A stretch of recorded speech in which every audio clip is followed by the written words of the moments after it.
Bonjour, j'espère que vous allez bien. Bienvenue sur cette nouvelle vidéo. Je me présente, je m'appelle Patrice, je suis webmaster, président, trésorier, secrétaire et membre du comité directeur du Jerican Bonsai Club.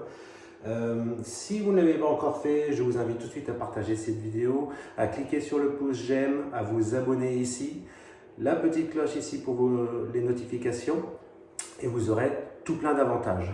J'en profite pour mettre le lien vers notre Twitter, le Facebook, le site internet, YouTube, Tipeee, Instagram, WhatsApp, Snapchat et LinkedIn.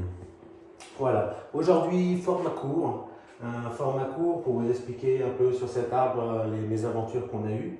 C'est un arbre qui a pris la sécheresse, donc il est un peu sec, mais pas de panique.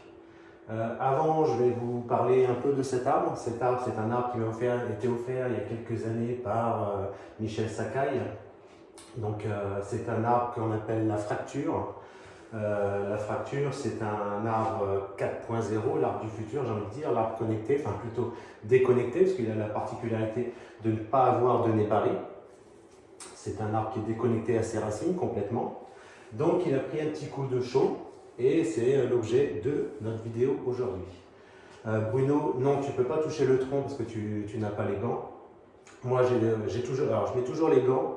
Les gants, c'est tout simple, c'est pour toucher, pour éviter, quand je touche le tronc, de mettre des bactéries, des microbes, des virus, etc. Depuis le Covid, je ne me lave plus les mains. Donc, sur cet arbre, ce qu'il faut faire, là, on est au mois de novembre. Au mois de novembre, donc aujourd'hui, ça fait bientôt 3 mois depuis le mois d'août qu'il n'a pas eu d'eau. Donc là, il y a un petit moment urgent qu'il faut le réhydrater un petit peu pour qu'il reprenne dans des bonnes conditions. Donc c'est très simple, je vous donne cette astuce, c'est d'immerger complètement le pot jusqu'au nébari, qu'il n'y a pas évidemment sur cet arbre parce que c'est un arbre sans nébari. Mais vous, sur vos arbres à vous, vous mettrez environ à 5 cm au-dessus du nébari pendant à peu près une vingtaine de jours, pas plus, hein, surtout pas plus. Et on ressortira cet arbre, on fera égoutter et on le remettra tranquillement à l'ombre dans un premier temps, les 5-6 premières années. Et après, au bout d'un certain temps, on le passera à mi-ombre, voire à tiers-ombre ou même quart-ombre. Pour y aller tout doucement, pour que cet arbre reprenne sa vigueur.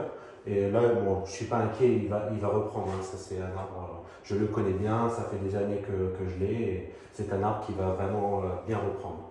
Voilà. Donc ça, c'était la petite astuce du jour. Il ne me reste plus qu'à vous souhaiter d'excellentes fêtes de Noël et de jour de l'an. Et c'est l'hiver, et comme dirait Michel, ça caille.